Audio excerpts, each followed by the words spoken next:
জাপানি মেয়েগুলোকে দেখলে কেমন কিউট পুতুলের মতো মনে হয়। তখন মাথায় আসে কিভাবে এরা এত ফিট, সুস্থ আর সুন্দর। এর রহস্য কি? কারণ তাদের জীবন ধারণ পুরো আলাদা। আসুন জেনে নেওয়া যাক জাপানিদের জীবন ধারণের কিছু ব্যাপার। জাপানে প্রায় 20 লক্ষ মানুষের বয়স 90 বছরের বেশি, যার প্রায় 70,000-এর বয়স 100 বছরেরও বেশি। জাপানে গড় আয়ু 84.2 বছর। গড়ে পুরুষেরা 81.1 বছর বাঁচে। নারীদের গড় আয়ু তো আরও বেশি, প্রায় 87.1 বছর।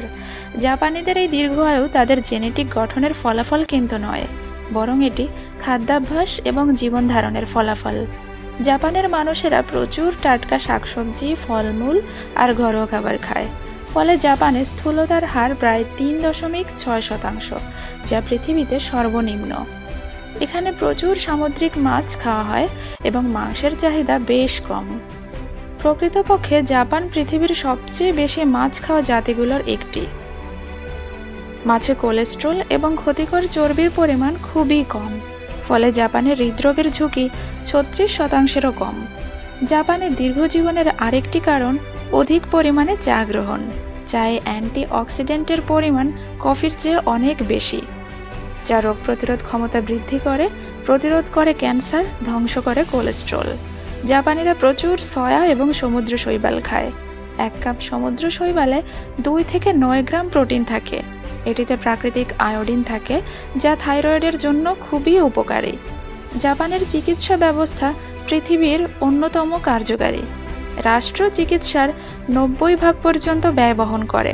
জাপানিরা কর্মময় জীবন অতিবাহিত করে। এরা প্রায়ই অফিসে যায় হেঁটে বা সাইকেলে।